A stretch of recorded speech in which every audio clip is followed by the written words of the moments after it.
So the drain pan is full of ice. You can see there's 2 pairs of defrost elements for the bottom. And if I check amps alternating current on this one here, we're getting nothing. On this one here, we're getting nothing. But on this one, we're getting 4, 5. So we're not getting any amp draw on this one here. The defrost elements are melting a pretty decent pool of water, but I think that because these ones are closest to the drain pan, it's never really melting all the way over to there, which is leading it to drip out the front edge. And it appears that all of these are just run right off of these, and it just happens to be the ones that are right next to the drain, so the drain's never getting melted off enough, causing the big mess. So I shut the power off, I cut the leads going to this pair. A little continuity test. So it should do this if the element is good, or at least give us an ohm rating. And we are reading open lead. So basically no resistance there. I bet if we check on from where these other elements are, we've got like 16 ohms on those, which would be about right. So this is a bad heating element. I don't want to melt all this ice out of here and put it back together, because it'll just freeze up again in between now and when I come back with the new defrost element. It actually almost feels like it's busted in half by the way that moves. Oh wow, I wonder if it did, because look how it like pushed out of the, that would be crazy. And decided to check. So I just took off the cover on this side. You ready for the grand reveal? I actually haven't looked at it yet. Oh, that is crazy. Look at that. That thing is smoked, as far as I can tell.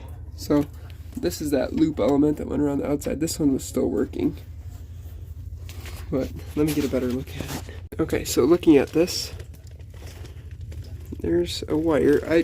That's actually so scary, because I could easily have been like getting electrocuted by this. Which one was the one that felt really loose? It must be this one.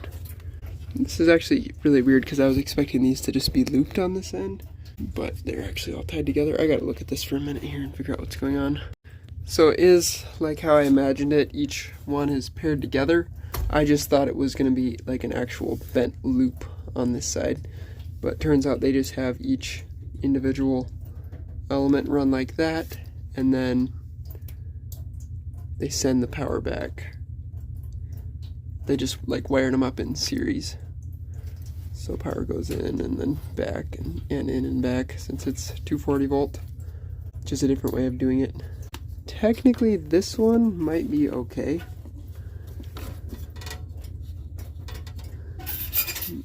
but it looks like it's got the same corrosion problem going on, so I don't think I would be comfortable just ordering one. But you can see this wire just melted off the end of the plug, and this was sitting in the water. So what's terrifying about this is that nothing was tripping. You know, because this would have been, you know, 120 volts straight down to into the water. But thankfully this loop element is doing okay. It's just that it can't melt the ice off right above and next to the coil. So we're not gonna de-ice this thing. I'm just gonna recommend that they put a pan here to catch the water and then dump the ice out of it manually. Until we come back with a new element, we'll put the new elements in and then we should be good to go. But that is definitely one of the more scary things that I've seen lately, because I was poking around and sticking my fingers in the water and stuff and didn't know, but this was in there that whole time. So we're back and have started defrosting the unit here. We're actually planning to detach the drain pan entirely, since we'll have to get at the underside of the coil anyway. So it's just going to be a matter of melting it enough so that we can drop the sheet of ice and the pan down at the same time. It'll be a little interesting, probably getting it off of there without bending anything, just because it's so frozen together, but that's what we're going to try to do. So in the time that we were waiting for parts to arrive, you can see the ice actually pushed the pan down, kind of buckled it here, and broke the fasteners off that were holding it. So that's not great. We'll have to deal with that.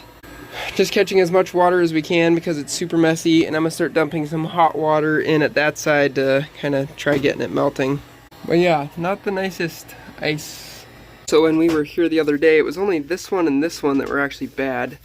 And this one here was still fine.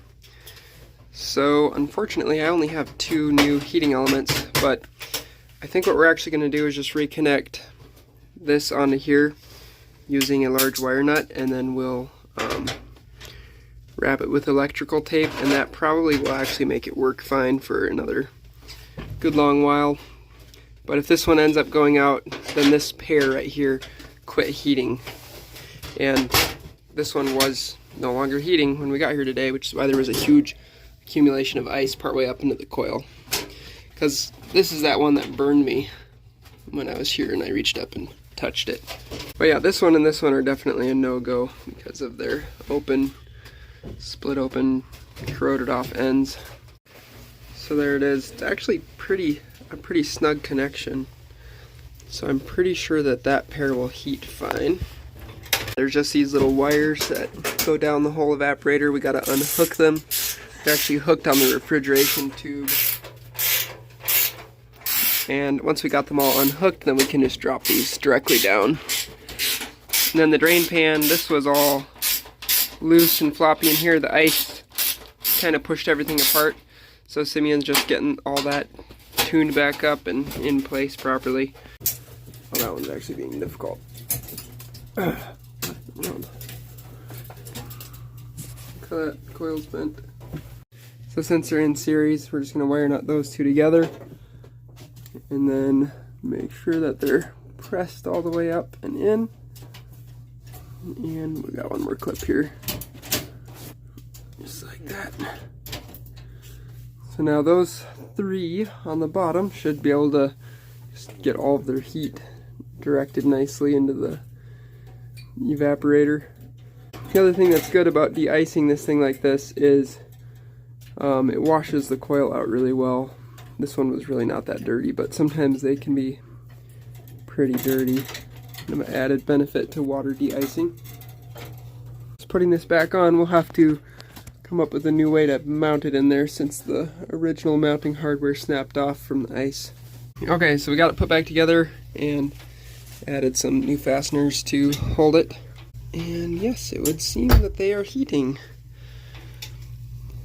So that is good. Yeah. You can see that one's heating, heating. Those ones down there are heating. I think that the new ones are heating. Oh, yep, they are definitely heating. So, yes, everything is heating, including this one here that wasn't before. We'll do an amp drop real quick. So this is that one we added a wire nut to, so it's working. And then here's one of the new ones, and you can see it's also heating. So we're good to go on that. Now we just got to deal with the drain situation because that heat tape unfortunately was bad. So unfortunately we did not have the right stuff to actually finish up doing that drain line. We need to get a heat tape that is short enough and also rated for drain line applications. I had the right fittings, so I've just got them stubbed in there for now. But in the meantime, during defrost, it'll just have to dump into this bucket, and hopefully this bung won't freeze off, and then fill up the drain pan with ice again. I don't really think it will. But yeah, all put back together, happy, and seems to be working good. So anyway, hope that you found the video interesting. And that's pretty much it for now. So I'll talk to you guys later. Uncovered pizza crusts. Sketchy.